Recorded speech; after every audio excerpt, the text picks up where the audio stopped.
I think we have all the panelists with us. Can you hear me?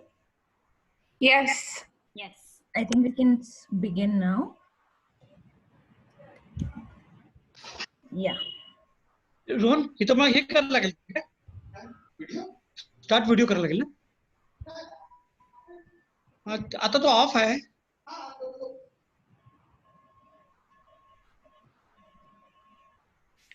Yes, sir. I think we can see you. We can see you. Sanjana, can you hear me, Sanjana? Yeah, we can hear you as well. Okay, fine. Good evening, everyone. Thank you so much for joining us today. So the topic for today is water and climate change and how the two are inextricably linked. So this webinar is being organized by Global Shapers Community Bangalore in association with Climate Reality Project India, Y-Waste, and it is being supported by State of Youth and Worldview Education. So I'm going to play a quick video to introduce Global Shaper Community to you. Just give me a moment.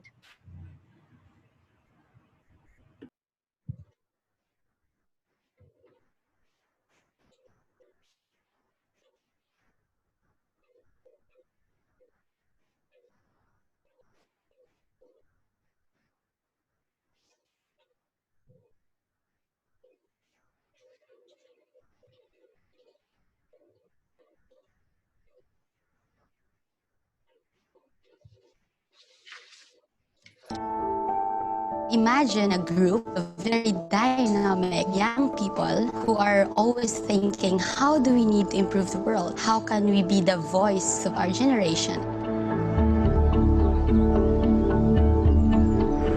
The Global Shapers community is a global network of inspiring young people addressing local and global challenges. We believe in a world where young people are central to solution building, policy making, and lasting change. Shapers, they're not only incredibly capable individuals, but they're ambitious. They want to be a part of something that matters, that has meaning, that has purpose, and that has impact. And a lot of the projects that we're working on are really scalable, like including citizen engagement, sustainable development, human rights, education. There is a large population in Reddy which does not have access to food. We are connecting kids.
To ensure the voice of young people is present anywhere the agenda is shaped.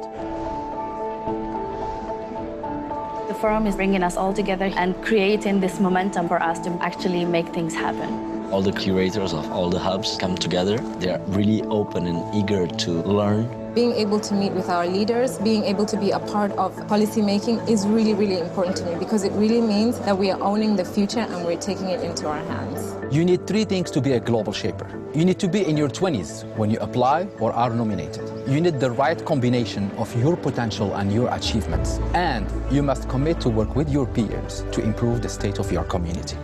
And if you have these things, please join us.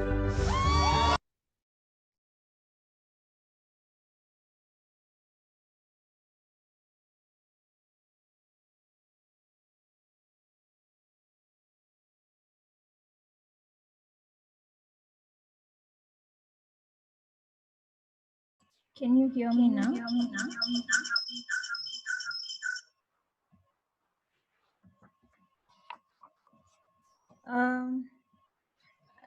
Are you able to have a look at the video? think there was a glitch in the middle.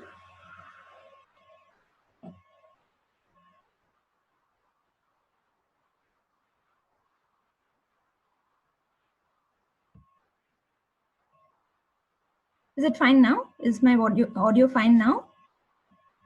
Yes, it's Yeah. fine. I can hear you loud and clear. All right, okay. So let me begin by introducing our panelists for the day. We have Colonel Shashikant Dalvi with us, who's the National Coordinator for Water Vertical with Climate Reality India. Colonel served with the Indian Army from 1969 to February 2002. During that time, he participated in the 1971 war to liberate Bangladesh. He was also involved in cutting-edge technological achievements to enable defense machinery to operate at sub-zero temperatures in high altitudes. Post-retirement, he implemented Pune's first rooftop rainwater harvesting project in 2003 in his housing society. Voice is not clear. It's not audible. Are the others able to hear me? Okay. Yeah, loud and clear. Okay, all right. This resulted in a tanker water-free society, which saved costs and improved the water table in Vimannagar. After that, he started spreading awareness on water conservation through his organization, Parjanya. He successfully helped more than 500 different organizations like housing societies, schools, colleges, hospitals, industry to improve the falling groundwater table in their locations and to overcome water shortages. He attended the Climate Reality Leadership Training at Melbourne, Australia in 2014. It was a 3-day workshop conducted by Nobel laureate Al Gore. Since then, he has been tirelessly spreading awareness on climate change and its adverse impacts. We're very happy to have you on the panel today, sir. Audio is not clear. Sanjana, audio is not clear. Sir, I think there's some issue with your connection. Could you just... okay. Yeah. Yeah, they are giving me network bandwidth is low. Okay. Could you just speak to someone about it quickly?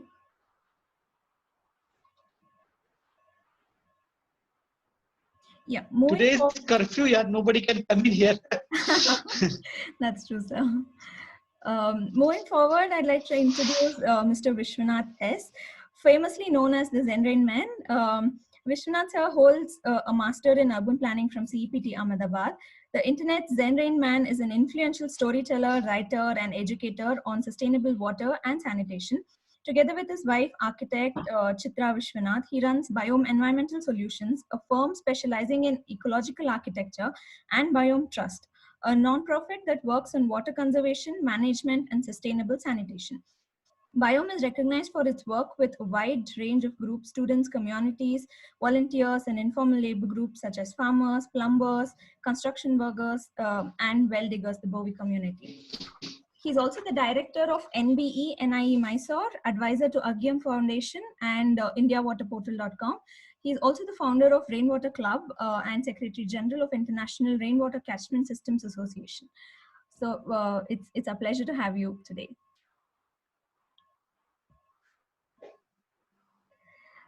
Moving on, we also have Mr. Swayamprabha, Ms. Swayamprabha Das, Project Analyst, UNDP. Dr. Ms. Swayamprabha Das is presently working with UNDP and is focused on building the water portfolio. She has over 24 years of experience in the policy and program management, cutting across social, environmental, developmental areas, including human development and skill development. However, her interest in environmental issues have always found included in the social sectors as well. She has experience working with government, NGOs, and IGOs.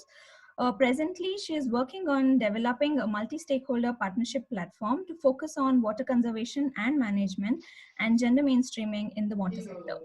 Thank you for joining us today, ma'am. Next, we have Garvita Gulhati. Garvita is a BTech student from Bangalore and founder of Why Waste, an organization that is working towards effective conservation of water.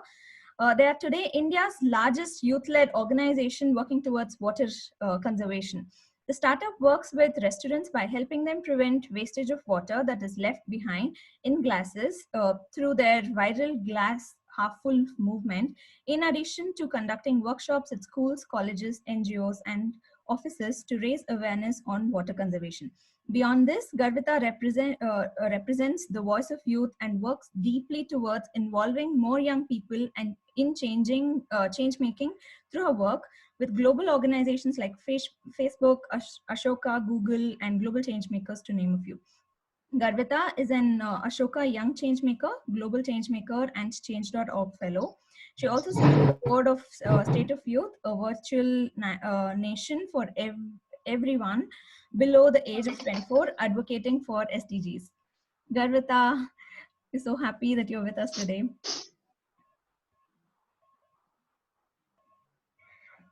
We have Gayathri Kupendra Reddy with us today, and Gayathri is the founder of Kreate Foundation. Kreate is a social enterprise that focuses on identifying solutions to Bangalore's city's rapid urbanization impact with regard to infrastructure and water conservation.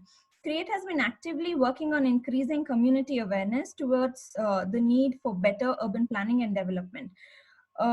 She's an active member of Global Shapers Bangalore and contributes to our environment vertical on awareness and other initiatives. It's so glad to have you, Gayathri. Just to give a short introduction about myself, I'm a lawyer by profession, and I head the environment vertical for Global Shapers Bangalore. I'm also a trained climate reality leader. I have about 5.5 years of experience in the legal field. So let's, I'm just gonna, narrate a short experiential view. What crosses your mind when an aged farmer in a village in Karnataka says that he cannot predict the weather patterns like before? Or when a woman in Ugandan village talks about never seen before torrential rains result in floods and severe drought thereafter? Or when the indigenous tribes in Amazon speak up for their environmental and territorial rights as Amazon fire rages, or it could even be the Australian fires of late. Or when you read about IPCC warning that a 3.6 degree rise above pre-industrial levels would precipitate an extensive extinction of species across the globe, rendering much of the globe uninhabitable. The signs are clear, and all of these signs pose a lot of questions to us, right? So I myself have a lot of questions. Audio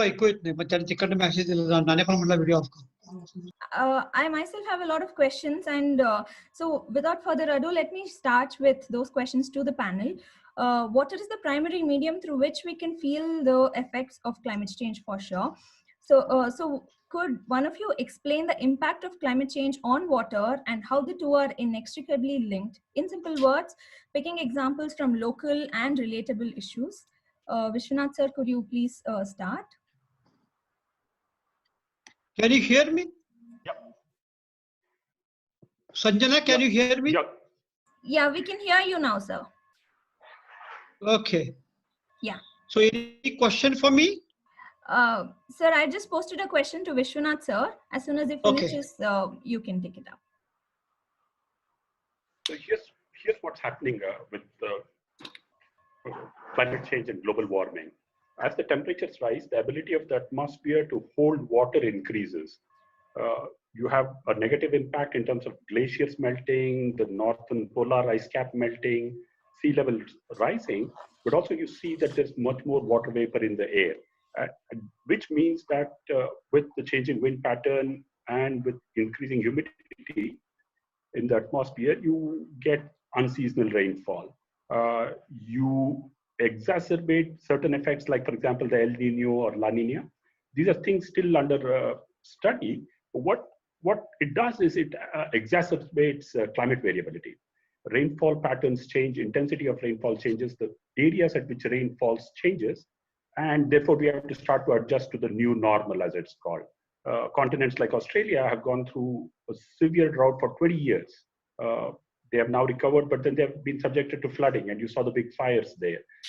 In a nation like India, which is completely dependent on the monsoon, any variability in the monsoon means great economic burden, especially to those whose livelihoods are intimately connected to rainfall, like farmers, small and marginal farmers.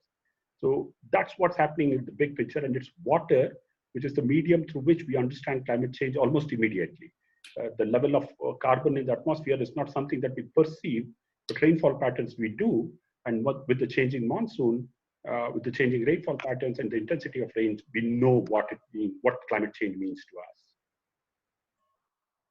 Right, sir. Like you mentioned, I think the effects of climate change are much more clear through the water cycle. Would anyone else like to add and bring in any other perspective to the link between water and climate change? Just adding to what Sir was saying, I feel like Sir is right. It is a primary medium through which we can understand, or other countries can really understand what is happening temperature wise, because many countries are going through drought that basically is lack of water. Then there is too much flood, which is excess of water. Then we have all of this even our infamous Bellandur Lake, right? What really has happened is there is, because of less water, there is concentration of pollutants, which is again an indicator that water and climate change are really very interlinked, and it is a primary medium through which we can understand the current state and how the future of water is going to be.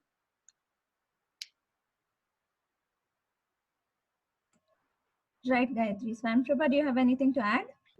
I just wanted to say, even the storm surges have increased in intensity, and that has actually affected the coastal areas. And when disasters strike, sometimes we are, there's a lack of preparedness. No matter how much we prepare, there's always the disaster leaves behind a trail of loss to life and property.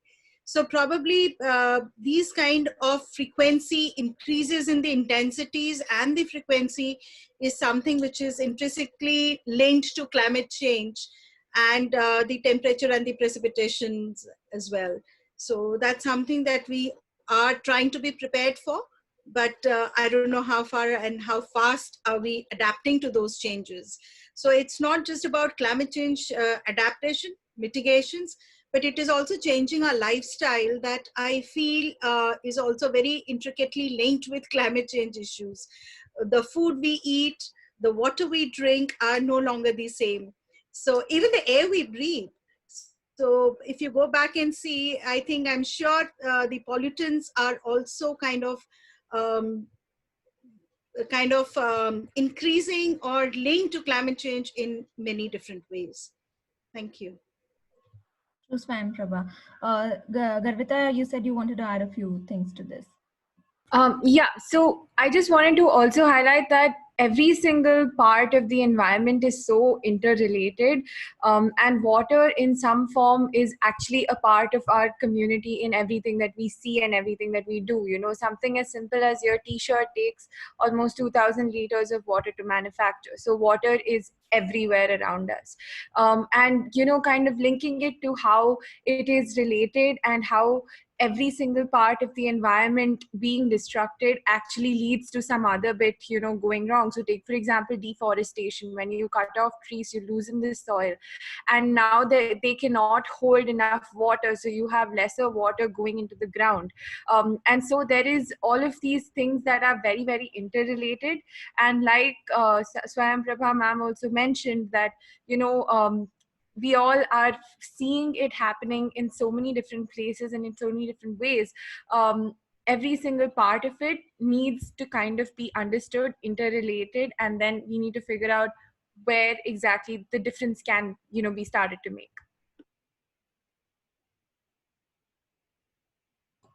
Right, Garvita. Colonel, would you like to add something?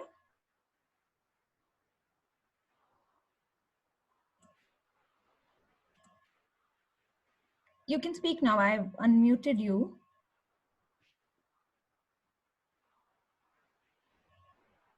I think there's some technical issue.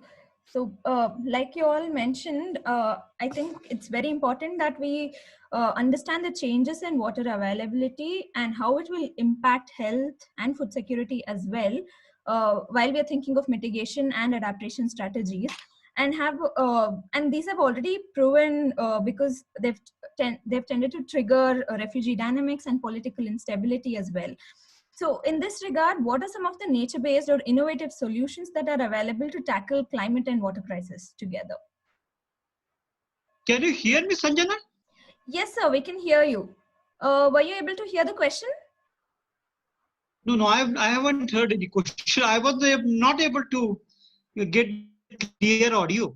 Okay, sir. Now, what was the question? So now we were just talking about what are some of the nature-based or innovative solutions that are available to us to tackle climate change and water crisis. Would you like to start? Okay. Yeah. Yeah. If you have gone ahead, I can join you wherever you have reached. Right. So, Vishwanath sir, can you please, could you please throw some light on the question we were just posting? So, what was the question? What was the question? You were talking about the first question, or you have gone ahead? Everybody has spoken, and then you have come to the next question. So we moved on to the next question. We just spoke about the linkage. Yeah. Let me know the next question. Right. The next question is, what are some of the nature-based or innovative solutions that are available to tackle climate change and water crisis together? Okay. Vishwanath sir, who? So let Vishwanath sir take lead, and then Yeah. Please go ahead. Please go ahead. All right. Well, there are many scales at which nature-based solutions can work. I'll just try and highlight two of them. One of them is the mangrove ecosystem, which is there in the delta and the coastal areas. Now, holding on to the mangrove ecosystem, making sure that it's not decimated, making sure that it's protected and enhanced, protects us against tidal surges and impacts from cyclones, right? So this is a nature-based solution which is waiting for us to protect our coastal areas, and we have to pay more attention to the mangrove system. In the urban areas where I work, we have something called constructed wetlands. The example of Belandur Lake was mentioned by Gayathri. Now, constructed wetlands are a good way of managing wastewater, which is now in abundance in our cities and which unfortunately is untreated. But constructed wetlands can help do the polishing, removing nitrates, phosphates, and heavy metals, and making sure that this water is clean enough for us to become available for reuse, say for agricultural purpose or for recharging the aquifers, or even for industrial purpose. Constructed wetlands enhance biodiversity too if they are managed well, and can bring back flora and fauna to our cities if they are done in our cities. And if it's done in the periphery, it can also help enhance livelihoods because constructed wetlands provide livelihood opportunities to many farmers, right? So these are just two examples. We have to look at, for example, regenerating forests, making sure that old growth forests are protected. There's a whole range of nature-based solutions which are available to us to start to work with water and climate change. Thank you, sir. That was very helpful because we always tend to focus on like only the coast or the rural, but you also brought in solutions that can be implemented in urban spaces as well, like the nature-based solutions. Colonel, would you like to add something to that? Yeah, only thing I would like to add into this is that working in the rural area, urban area, one must understand the what is the water situation there. You know, every place, whether it's a government, whether it's a Maharashtra, or you move to Assam, or you go to Odisha, or other states in India, you'll find the water potential is different at every place. So my way of working is, which I am following for last 17 years now, is check up the water potential of the particular area. If we have to see that climate change and the availability of water as such, in that particular case, because in India or anywhere in the world for that matter, on 1,000 square feet of a catchment area, 100 millimeters of rainfall will give you 10,000 liters of water. Plain simple mathematics. So if that is known to us, like if I'm in Pune, Pune receives 750 millimeters of rainfall. That means a catchment area, anything of 1,000 square feet receives annually 75,000, around 75,000 liters of water. If you move to Bombay, which has got about 2,500 millimeters of rainfall, it jumps to 250,000 liters. So this is the availability of natural bounty with you on, whether it's a rooftop, whether it's on the roads or it is on the farmland, wherever it is. If the question is, how are we using it? Mostly we have found out that, at least my experience says so, that the most neglected water is the rainwater which is falling on our rooftop. Taking a case of Pune, Pune has got about 15,000 registered societies and only 3,000 societies have so far done rainwater harvesting. Because unless and until you start using your own water, which is falling on wherever you are staying, you will not be able to meet the water availability. Because ultimately, in a city, the natural water assets are constant. One is your rainfall, another is rivers, and the groundwater. These are the three natural assets, water assets available with you. With a rising population, nothing is going to change. In case of Pune, 1950, the population was only 5 lakh. Today it is plus 50 lakh. But the water, natural water assets have remained same. It hasn't changed your rainfall. It hasn't changed number of rivers. Groundwater table is naturally going down. So here what I wanted to say is, wherever you go, unless until we start spreading awareness, and mind you, in 2000, if you check up whichever state you are staying, kindly check up with the state government rule on rooftop rainwater harvesting. These particular GRs were made in the year 2002 to 2004. Now that clearly makes it mandatory for all the buildings, government and public buildings, to have compulsorily rooftop rainwater harvesting. How many cities where you are in Bangalore, or I'm in Pune, or somebody's in Bombay, somebody's in Delhi, how many of us are aware that this particular GR is followed in principle? Why I'm bringing this particular issue is, wherever you are working, you will find that people are telling about, sir, pani nahi mil raha hai. Water availability is very low. And the water availability is very low. He should be told there is water available with you in plenty. And wherever, in 7 states I'm working, and most of the places I have found out that this gives you, this improves definitely your water availability. Just to bring a focus on this, climate change definitely disturbs our monsoon cycle, but the amount of rainfall still remains same. It may increase slightly, bit of it. Only thing changes monsoon cycle, may disturbed monsoon cycle, it may delayed monsoon. You will have a heavy rainfall in a short period of time. But at the end of the day, when you calculate it at the year calculations, which will remain almost same. So that's what I just wanted to put it across, what I have seen it. So climate change will definitely disturb our monsoon cycle, because that is the primary source of water on the planet. Only thing we have to do is how we can make the best use of it. Right. So like Colonel mentioned that he's talking about the rooftop rainwater harvesting or conservation of water from the rainfall itself.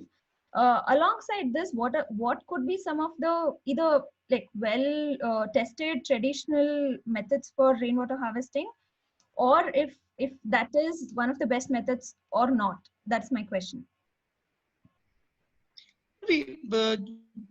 These are the, well, if you see the history, go back in history in the back, you will find rainwater harvesting was used in India. Written history 4500 BC. When you check the documents, you will find it was used then also. Right. Probably what happened, if you check up and analyze it, when the tap, hello? Yeah, can you hear me? I was just saying, could some of you elaborate on some of the other traditional methods or other conservation methods which are available to us as solutions? Or even if they were traditional, like how can they be adapted to modern times? I think the simplest. Yeah, go ahead. Yeah.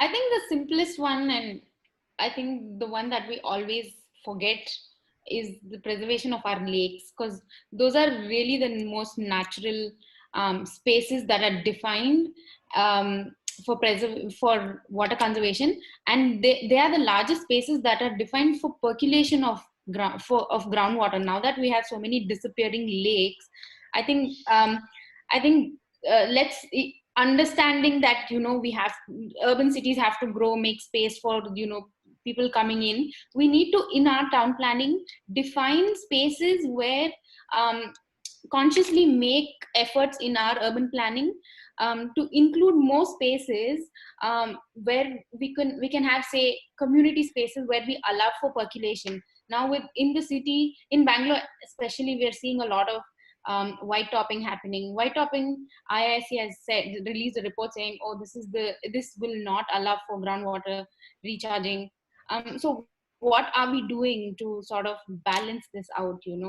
We are creating spaces, we're creating better roads, but we're forgetting to recharge the water. So either we preserve the lakes going forward, or we define community spaces where we all come together and take care of, consciously create these spaces that allow for percolation. I think that was my solution for this.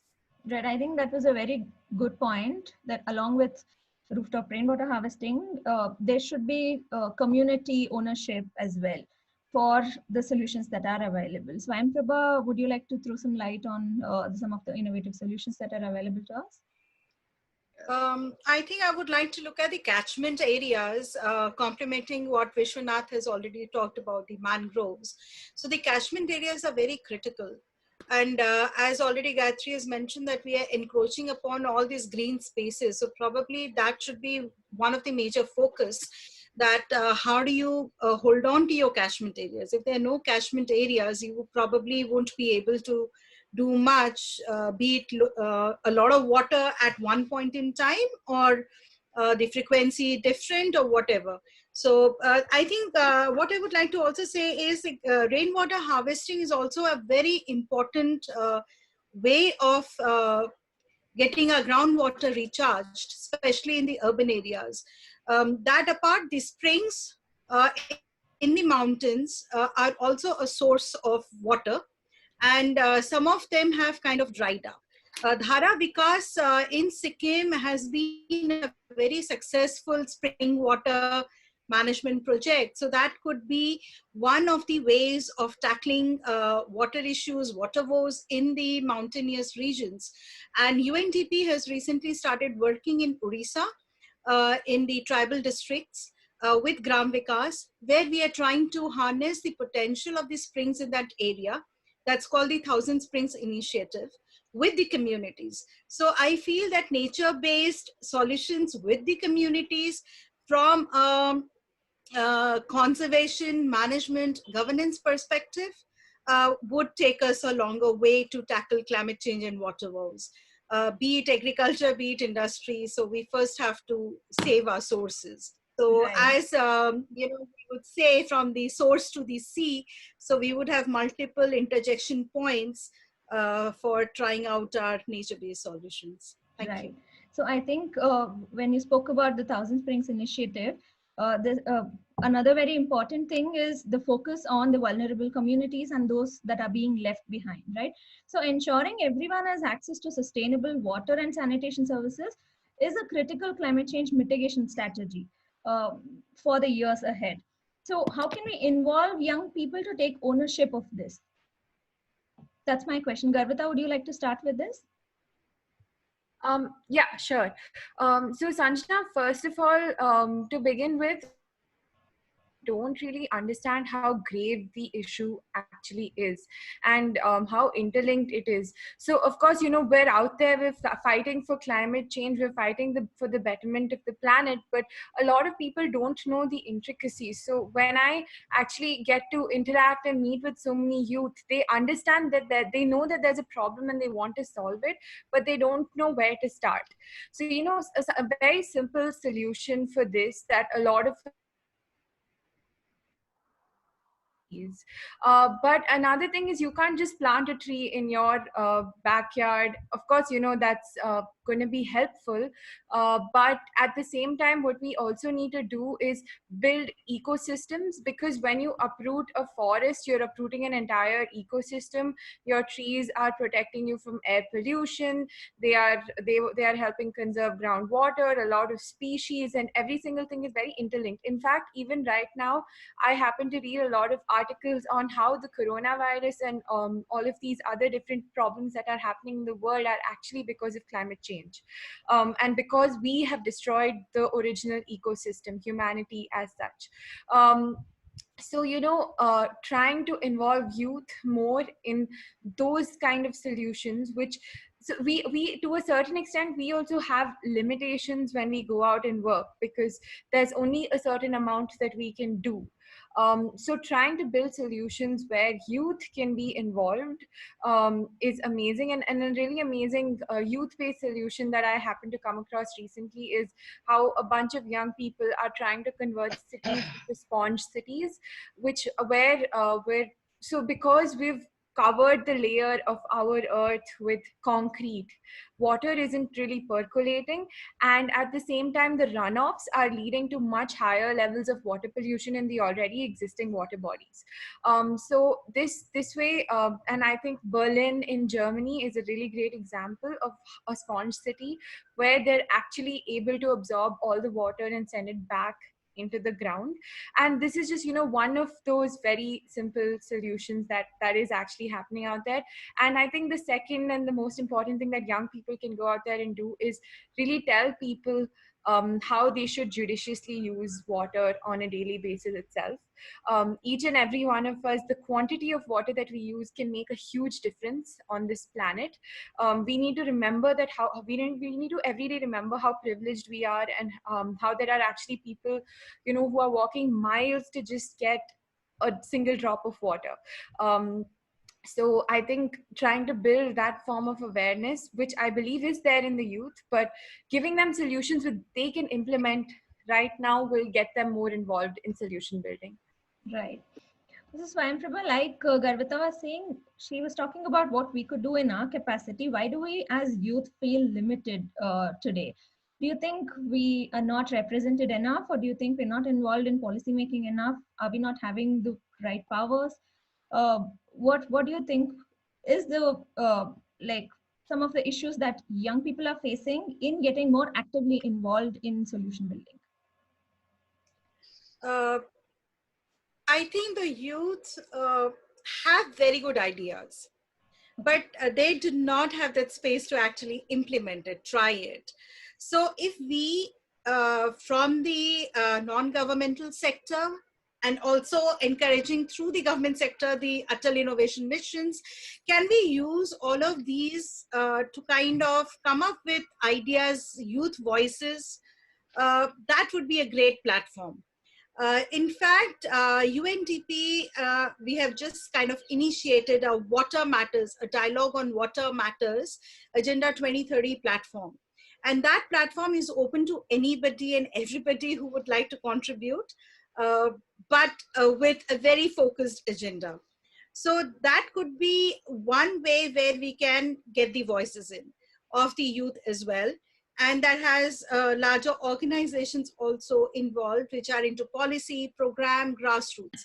So if we have these kind of water platforms, and also maybe at the city level, that could be a great start. Right. And water is, if you go back and look, water is actually a state subject. So we can begin with our cities. We can begin with our district level work, scale it to the state level. And if Garvita and people like her with the youth voice, if you can just stop and see what is missing in that policy document and what could be done, then I'm sure Vishwanath and Gayathri and Sanjana and everybody would come together, and that could add on to the voices of the youth, and you can take it forward. But the youth have to also make that effort. It cannot just wait for somebody else to come up and say, okay, do you want to join this bandwagon? No, it's not like that. So technology is there, and youth are like hands-on with technology. Trust me, they're way, way beyond many of us. So that could be a starting point. Policy is what works, what doesn't work. And then the governance mechanism, you can always use some voice, a senior voice, a spokesperson to come with you and talk to the government. And with scientific evidence, I'm sure the government will definitely hear you.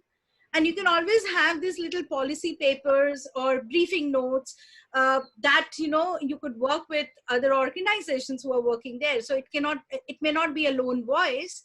It could be a voice of the youth together. So there are lots of options out there.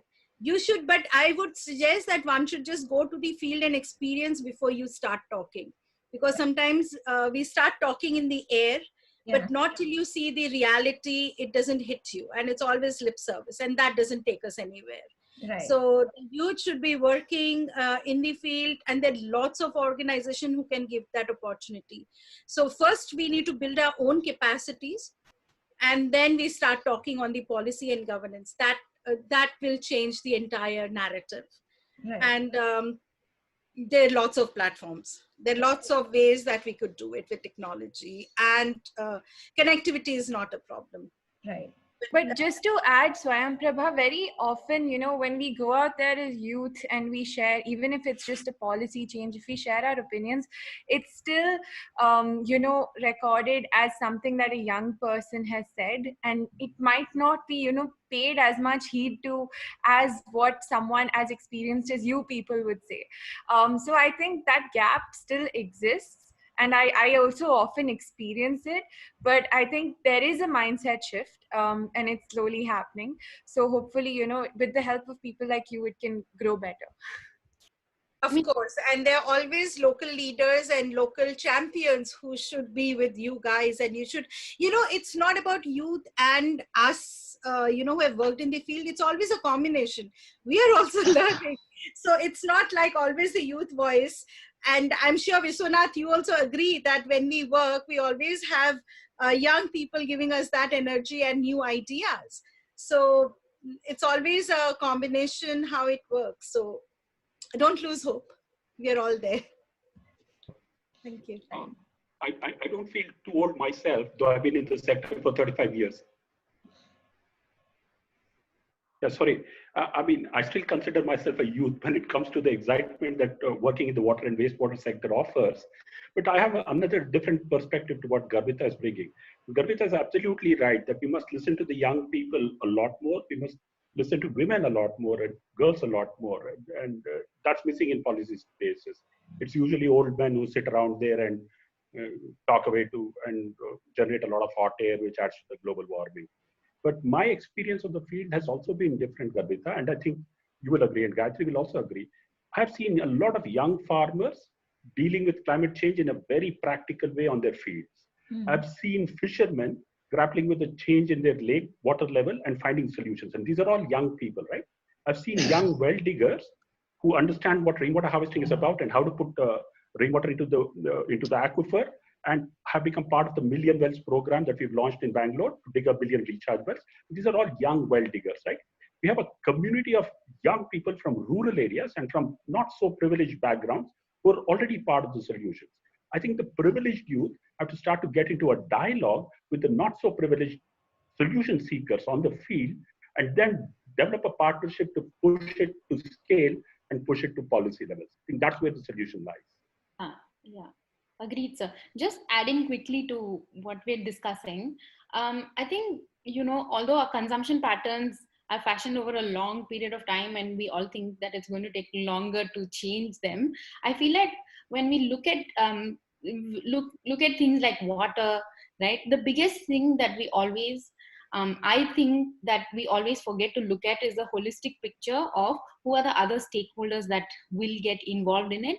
Like, we always do not think about educational institutions who have the ability to incept the idea from the very beginning.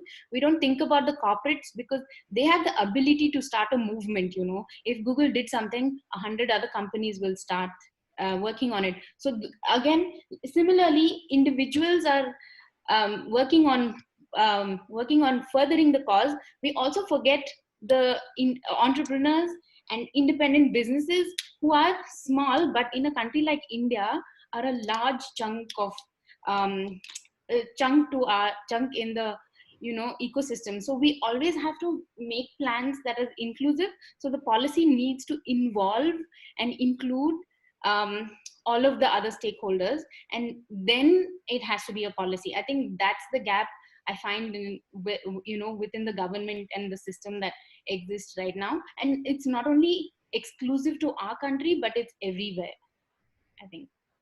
Very, very true, Gayathri. Like you said, everyone has a role to play, and definitely we cannot afford to wait. We need everyone to take action and everyone to be involved.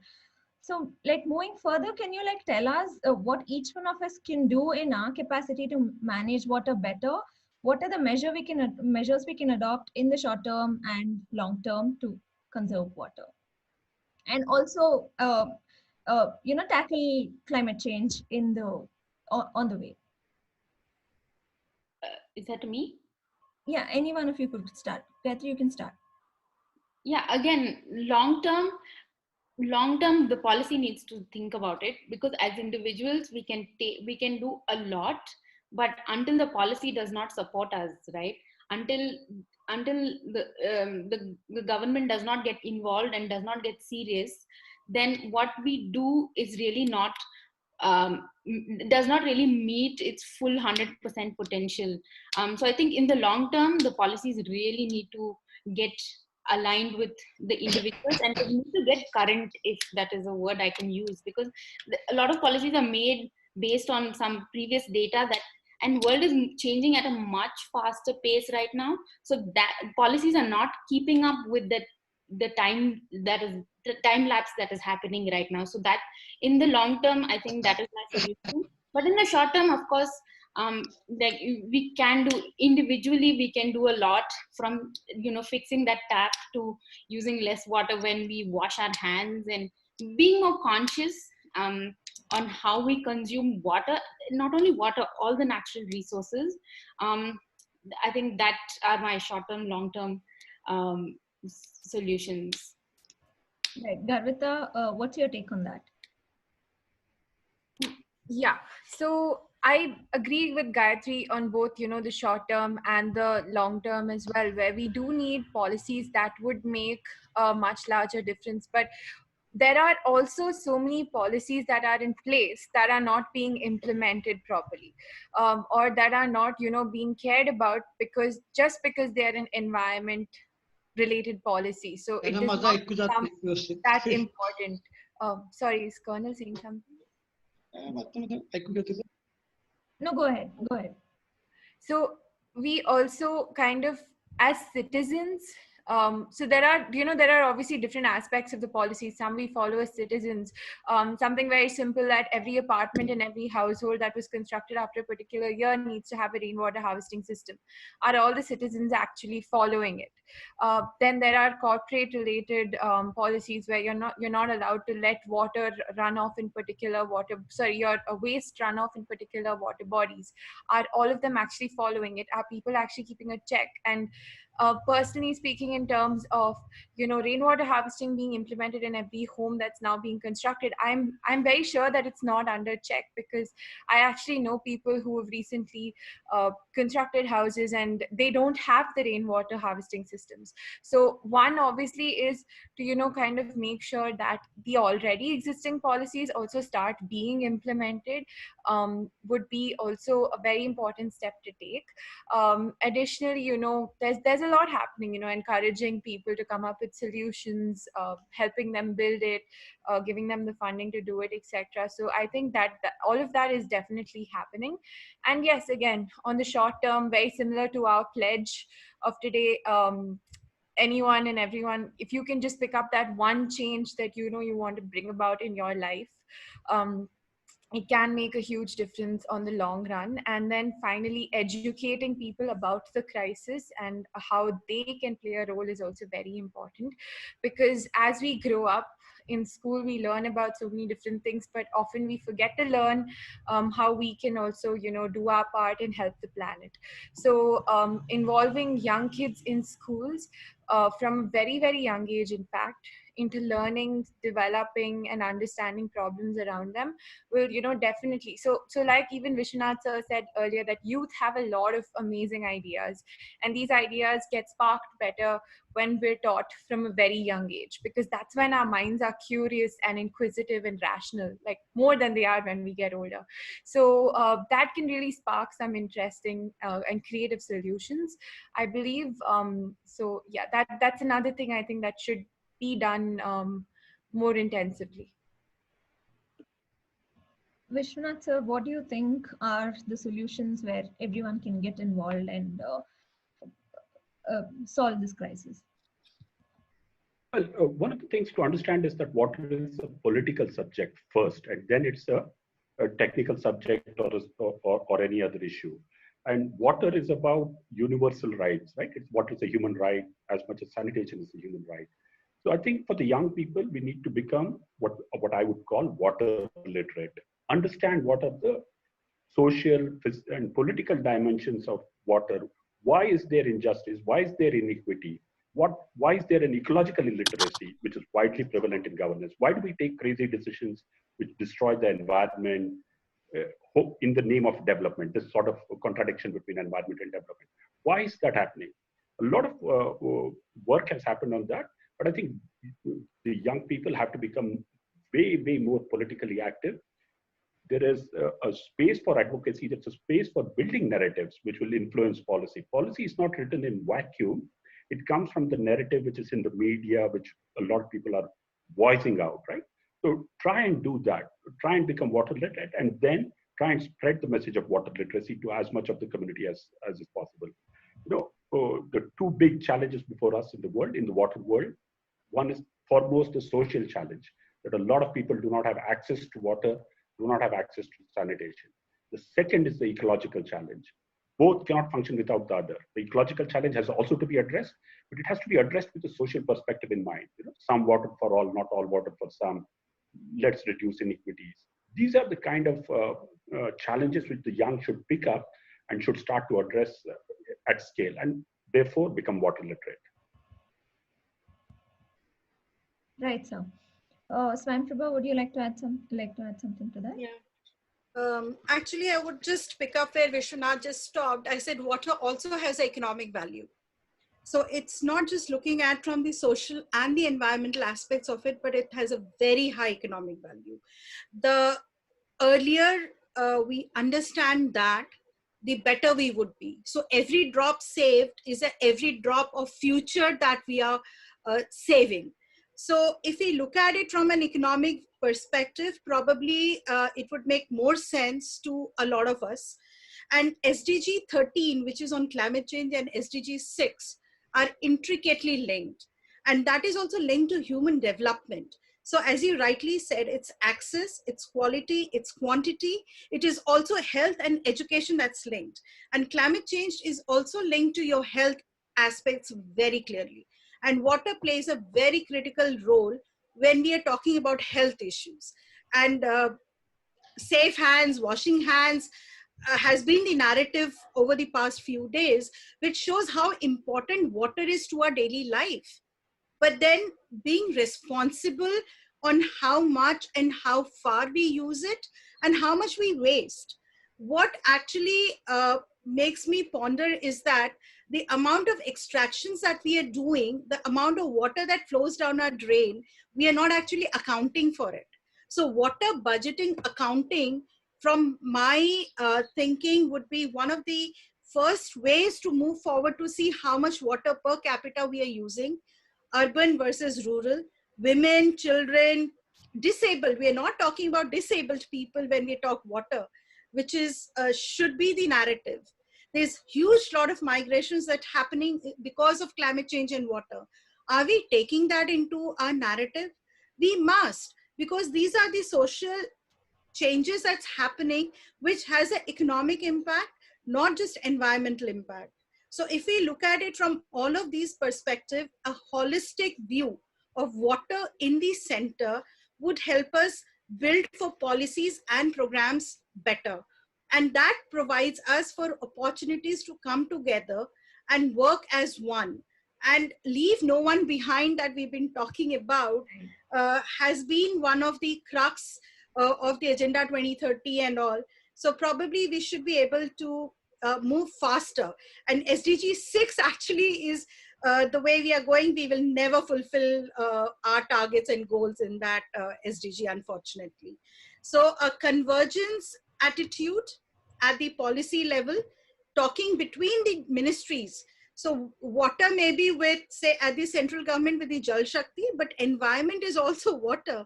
So if you talk about consumptions and productions, that's again water. So water, it has to be at the center of so many conversations.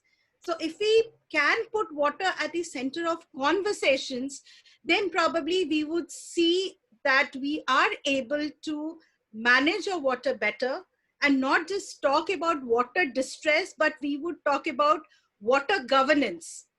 That should be the entire narrative. And youth, women, young, old, disabled, the migration population, all feature into a part of it. And when we are talking water, if I may just take one more minute of your time, it's also transboundary, maybe within states or within countries. So it is not just talking water in my kitchen or in my washrooms, but it is also talking water at a very different level. So when I'm using water, one needs to be mindful that there's so many more who are not privileged to have that. So we have to build that campaign like we do for the food. We should start doing that for water. So if we can change that narrative, put water in the center of it, we will make some progress. Thank you. Right. That was in really good closing remark of sorts, and I'm very sure leaving no one behind and putting water at the center in all sorts of conversations are something which needs to be done to tackle this crisis. So as closing remarks, I put out an open question to all of you all. So what do you think is going to secure the future of water going forward from now? What needs to be done to secure it? Vishwanath sir, would you like to start? Sure, I'd like to start. I think a lot of it is individual and community action combined with institutional support and government support and governance support. To see the interconnectedness of it all, as Garvita was mentioning in the beginning, that everything is interconnected in this world of ours. So we must do that realization. Some of the notions that we have, for example, that water flowing into the sea is a waste, those kind of notions have to be sort of got rid of. And we have to start to look at the rights of rivers, the right of nature itself to water, and how do we ensure that those rights are also protected. As much as we think anthropocentrically about ourselves, how do we think about water in its natural state, and how do we celebrate that? That's very important for us to do. Hopefully, we will build much more conversations around it, much more narratives around it, and we'll show a lot of examples which work at different scales and make sure that from the individual level to the state level, to the whole globe itself, we're able to seize this opportunity which has come to us in the form of a threat, right? We shouldn't miss it. We just don't have any choice. We have to start to work on finding solutions now. Yeah, right. Garvita? Yeah, completely agree with Vishwanath sir again, building those ecosystems back. So a lot of times we don't kind of realize it, but I just take you back a little bit. The time when the world actually started changing environmentally was probably during the Industrial Revolution, when we actually disrupted what the natural ecosystem was really like.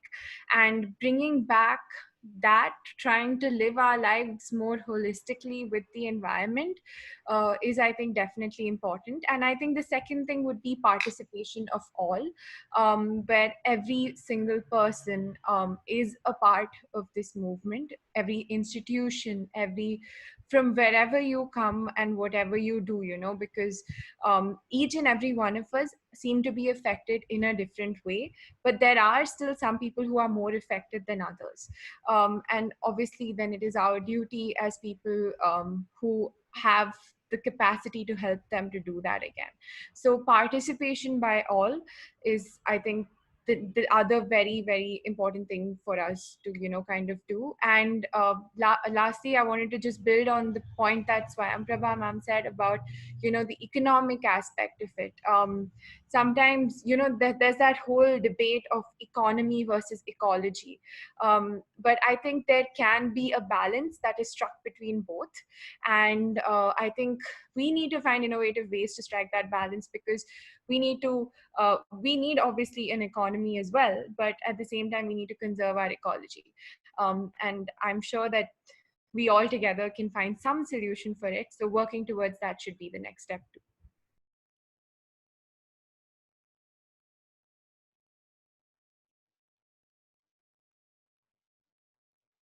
Gayathri, would you like to go on next?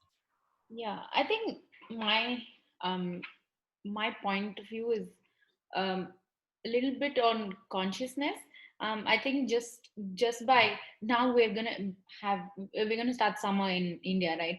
So in Bangalore specifically, most places are going to run out of water, and the solutions that we have been implementing so far is, oh, let's get a tanker of water, and then we get the tanker, and then we use the water, and then we get another tanker, and we've been doing this. But consciously, if you look at it, you're not solving the problem. You're taking the problem and making it bigger and making it somebody else's problem in the future. The place that you're bringing the water from is also going to run out of water. So essentially, you're not solving the problem of, oh, what are we going to do about water in the future? We're just passing the problem on. So I think it's a little bit of a question on how are we going to find the right solution for this kind of a problem.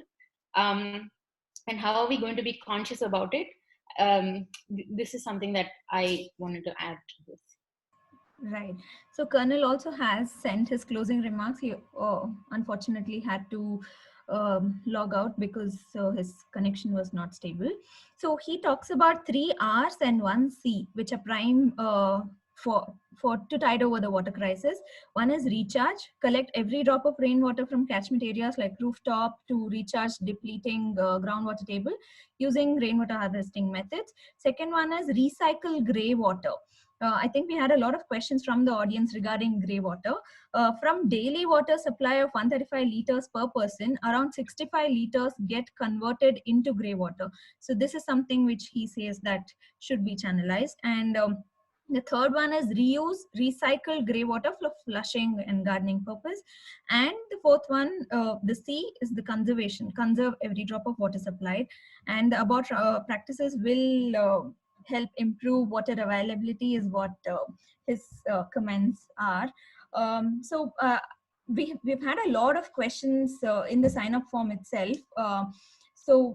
We've reached 7 o'clock, but if the attendees are okay and the panelists are also, if you don't have any other commitments, we can extend it by another 15-20 minutes if that's okay. Yeah. All right. So from the questions, I've broadly divided them into lakes, questions on lakes, rivers, water conservation solutions, climate and water, water in different sectors, wastewater, and then some of them have asked about future of water also. So to begin with, we can take in few questions which deal with water in different sectors. So there have been questions, some of the attendees here are also from the agriculture sector. They are from different industries, and some of them, like Gayathri, are from bigger corporations as well. So, their question is, how should water and climate change be seen in all of these different sectors? Because either it's looked at in a way that it's a water intensive sector, or it's looked at in another way, saying climate change is affecting this sector, but how should, like, say, agriculture manage these two? Vishwanath sir, because you've traveled widely and you've seen the solutions that are sort of available, can you tell us? One of the things in the agricultural sector which we have to do, which stands out for India, is that we are one of the largest consumers of groundwater, and groundwater is the base for agriculture in India.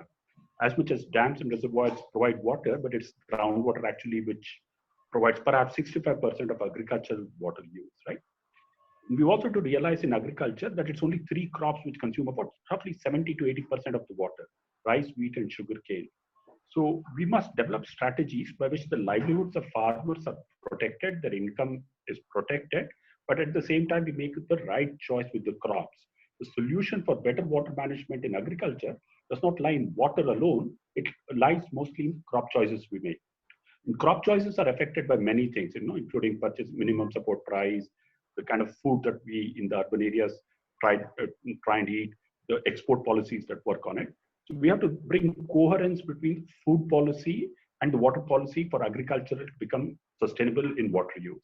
Of course, we need to develop micro-level plans at the watershed and at the sub-aquifer level, so that each sub-aquifer and each micro-watershed understands what's the water availability there, and then makes the right choice in a democratic fashion to include everybody in that particular watershed, in that micro-watershed, for equitable distribution of water, the returns from the water. In decentralization, empowerment of communities, but also policies which focus on crop choices, the right crop choices is the way to go in agriculture and water.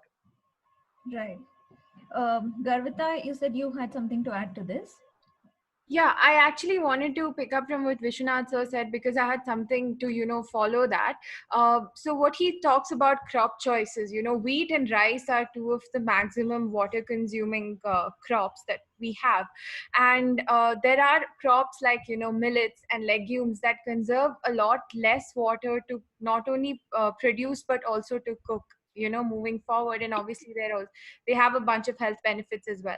So, like we created the whole movement of turning vegetarian or vegan, if consumers itself start demanding for foods that are like, millets and all of these different things, we are the ones who are going to change the face of it, because it's we who demand, which is why they produce and supply. So till the time we don't change our habits of consuming, they are not going to change their habits of growing, because till the time there's demand, there's going to be supply.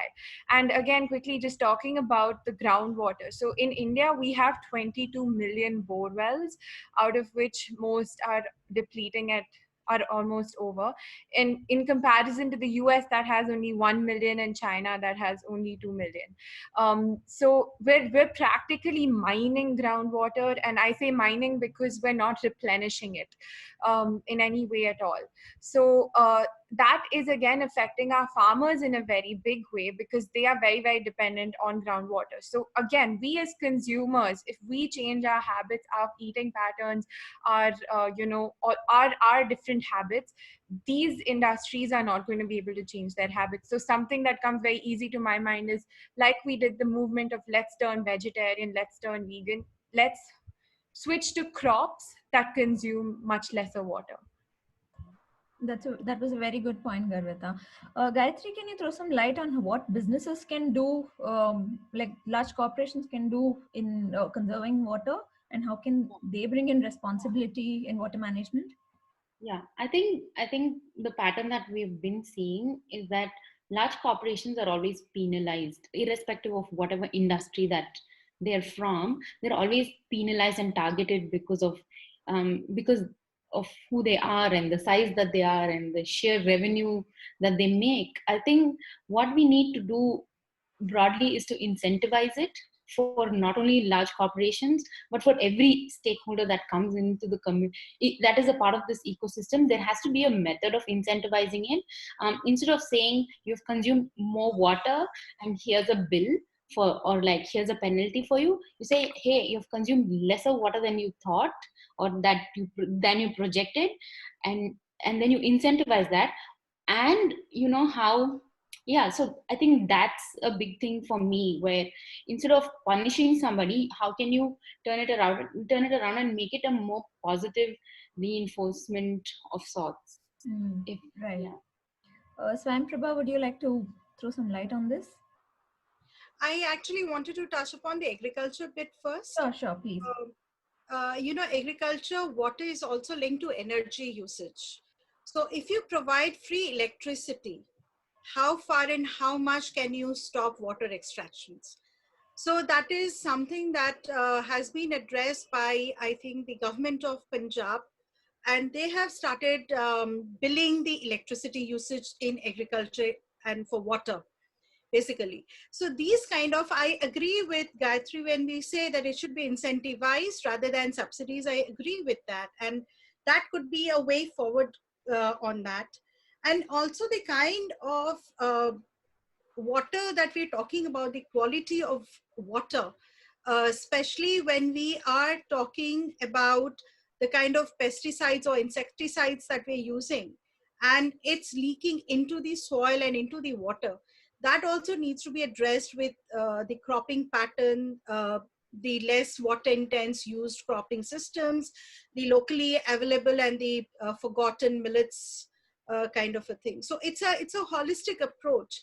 And water cannot be just treated in isolation. It's a lot of other things also associated with it. So that's what I wanted to add. And yes, corporates should be, agree with Gayathri, they should be incentivized, and that should be the way to go forward, not just subsidies. Thank you. Can I just add on the corporate part of it? Sure, sir, sure, go ahead. Yeah, one of the things that corporates are doing, a lot of large corporates, is to look at water consumption within their boundaries and trying to become water positive. That's the big thing they do. But I think corporates have to start asking themselves about the products they produce and taking responsibility, which is called the extended product responsibility, for what it does in the environment and what it does to water, right? A lot of products tend to damage the environment, and corporates have the money to put a lot of thinking into finding solutions, right? So I'm not trying to blame the corporations alone and just holding them as villains, but I'm saying that that kind of extended look at water, what does it mean when we produce pesticides or insecticides or weedicides, and what impact does it leave? How can it be dealt with more benignly and much more robustly than is being currently done?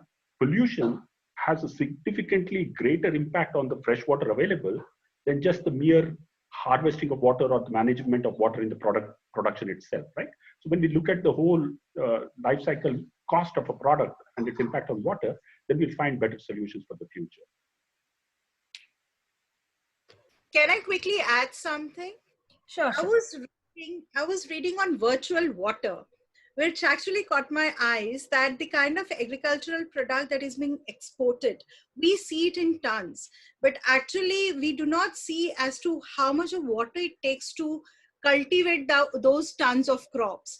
So the virtual water that we don't account for in agriculture could be something that would be the next narrative or next discussion point probably. And that's a huge water, and that would tell us what the water footprint is like. Could you please elaborate a little more on that? I'm not sure if a lot of us would know about virtual water, especially the attendees. Could you? Okay. Yeah. Okay. I'm also reading, so please bear with me. It's just a new topic that I've kind of developed an interest in. All so right. when the product is, when a crop is being grown, say for instance, we have 3 crops which are water intense, right? It's cotton, sugarcane, and rice, paddy. So when we are exporting crops, they use a lot of water, or the water used for growing those crops is there. So when we are exporting these crops, cash crops or whatever, we are not accounting for the water that has been used for its production. To grow probably 100 tons of paddy, how much of water is needed or has been used, we are not calculating that. So once we calculate that, probably the economic value of that product will be much higher than what is there in the export prices right now. So that is what I am understanding, trying to understand, is the virtual water. that is not being accounted for right now. So that is how the whole concept on virtual water goes, that which is not visible, which is there into the production, but it is not visible. And it could be stretched to other sectors as well, not just agriculture, Right. but also to the manufacturing for say, car parts or to any other production as well. So Right. I'm just reading up, but this is an interesting topic we could look into. Right. Vishwanath sir, could you like talk about virtual water in urban spaces or in our daily lives in urban spaces? It's a tough one. It's a long topic, but it's a bit of a controversial thing also. But what happens is, one of the ways to look at it in an urban area is the food on our plate, and what's the virtual water consumption through that food that we do. There's a physical water consumption, which is 135 liters per capita per day or 200 LPCD, depending on the area. But there's much more of consumption on our food plate than the real physical water that's consumed also. Also things that we wear, a t-shirt has 3,000 or 5,000 liters of water, embodied water or virtual water, and so on and so forth.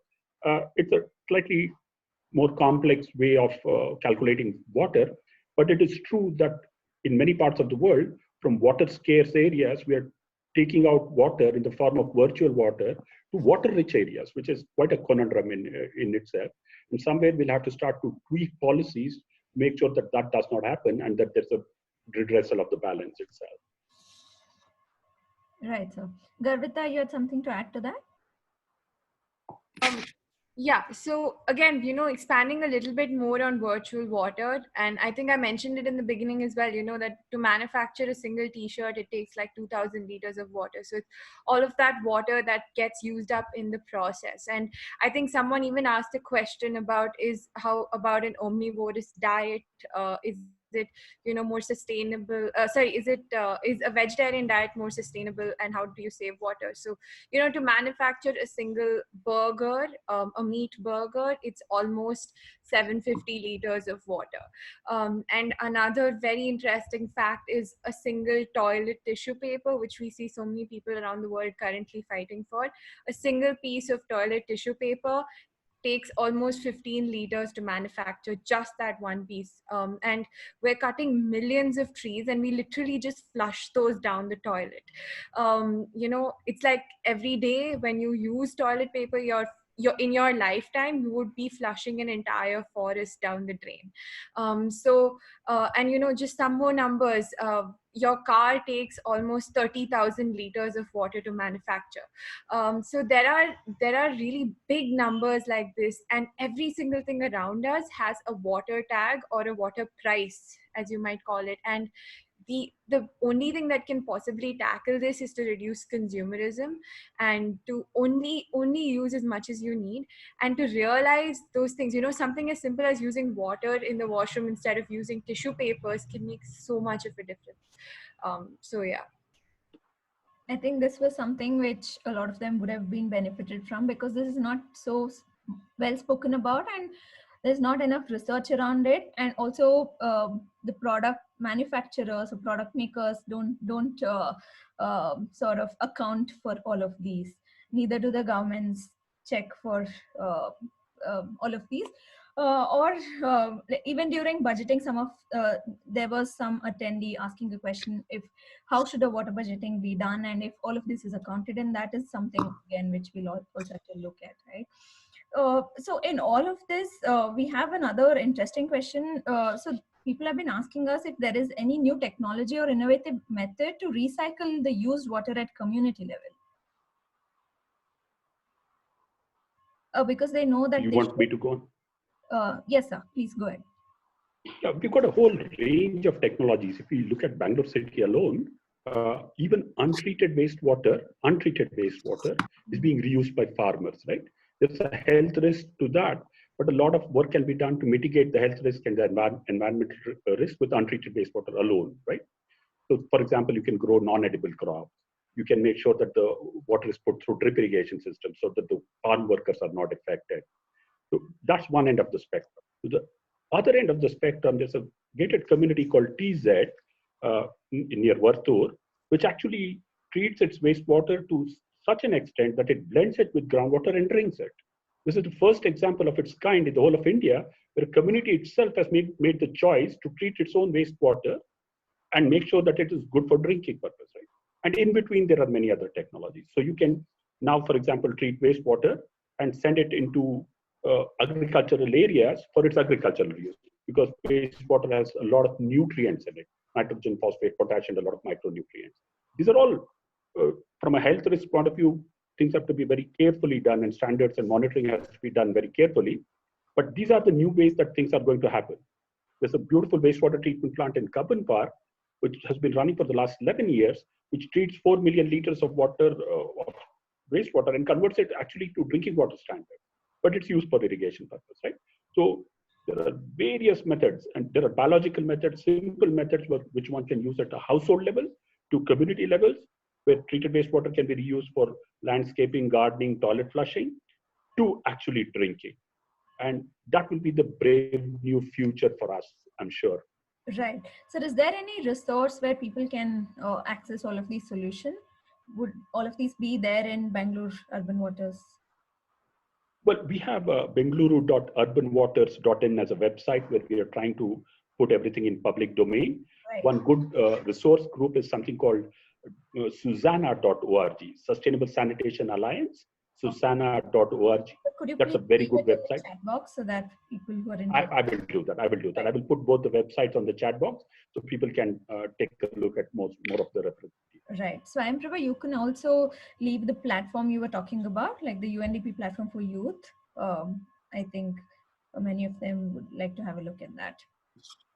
So we are actually developing it, so it's not available online right now. All right. But if people can send in their requests to you or onto this, I will take note of that, and I will include them into the discussion. Yeah.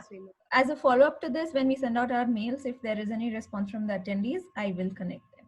Yeah. That would be wonderful. Thank you. So there is another important question which a lot of them have been asking. How is the health sector going to be affected given the coronavirus thing and the COVID-19 outbreak? And are we prepared to tackle this? So this is something they're asking. And how is water going to affect the health sector? Also the cholera breakout in Bangalore. Vishwanath sir, can you throw some light on this? Yeah, well, let me just tell you one thing about water and wastewater during these terrible times. Right. The thing with water is that if small precautions are taken, make sure that disinfection is done well, that protective equipment is used by the water workers and the wastewater workers, then it is safe from coronavirus, right? So we don't have to worry about the water supplies as long as proper attention is paid to disinfection and the wastewater. Many apartments and gated communities use treated wastewater. They have to make sure that the disinfection process is followed and that the workers there use protective equipment, and then they don't have to worry about reusing the water for toilet flushing or for landscaping. That's at one end of the spectrum. The second end of the spectrum, the availability of clean water for people themselves to be able to take care of personal hygiene, hand washing and other things. So these are very critical times. And I think we'll have to start to take more steps to make sure that clean water becomes more accessible so that people's health is improved. And this is a wake-up call to the health sector as well as to the water sector, to the critical importance of water during pandemics, right? And the critical importance of managing good sanitation and wastewater, because bad sanitation and pandemics are absolutely connected. True. Swayamprabha, would you like to add something to that? I think when we talk about health and hygiene, water is an integral, I should say, the central aspect of it. And Vishwanathan has very succulently put it out. So I think I'll just rest my case here. All right. I'll just add a quick point to that. Yeah. I feel like we always ignore, or we don't pay enough attention to urban planning and development, because if the plan consists of separate sewage segregation or garbage disposal methods, and then we have freshwater freshwater drains, and they don't come together. So what happened with the cholera thing is, where there was wastewater that came in contact with the fresh water, that came into the homes of people, right? So that was a big mistake that urban planning and development was not able to fix real quickly or even anticipate, right? So we need to segregate these systems. Separate drains have to be made, and the water has to flow separately through the city. And Bangalore city in general or is a very growing city. We're going to be adding more population. We're going to be adding more industries and businesses. So we need to make sure that the infrastructure is in place. And if we think, oh yeah, it's a very complex situation, complex scenario to fix, we need a lot of data. The only thing I want to say is, as we go forward, it's only going to get more and more complicated. So we better start fixing it right now than wait until it gets a lot more complicated and gets to the point where it's then not fixable. Right. Can I make a quick addition to what Gayathri said? It's a very important point she made. Urban planning and water and sanitation have to talk to each other. Yeah. Unplanned areas prove the most difficult to manage from a water and sanitation perspective, and to retrofit these areas become very, very difficult. We have to keep two things in mind. One, our investment in sewerage network has to increase rapidly in almost all our urban areas. We must invest in collection, conveyance, and then treatment of the wastewater. But in the meantime, on-plot systems and smaller systems will be the solution, the stopgap solution. We have to pay attention to make sure that those on-plot systems like septic tanks, pit toilets, or small wastewater treatment plants are designed well and manned well, human resource well. That there should be trained people who are able to take care of those systems. We don't pay attention to decentralized and on-plot systems enough. We need to start to do that much more rigorously. Right, sir. So we still have a lot of questions, but I think we're running out of time and we'll not be able to cover all of them. But I will come up with a blog post as a follow-up to this. And if there are some critical questions which need expert opinions, I will get in touch with the panelists and take your views and then add them to the blog, along with all that we've discussed today. So let me quickly just talk about the Future of Water project of the Global Shapers Community Bangalore. I think the video in the beginning was not very great. So I'm just going to talk about it quickly.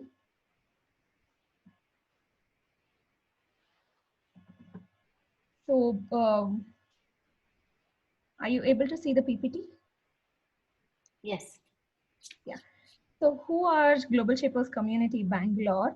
Born out of the World Economic Forum, the Global Shapers Community is a network of inspiring young people under the age of 30, working together to address local, regional, and global challenges.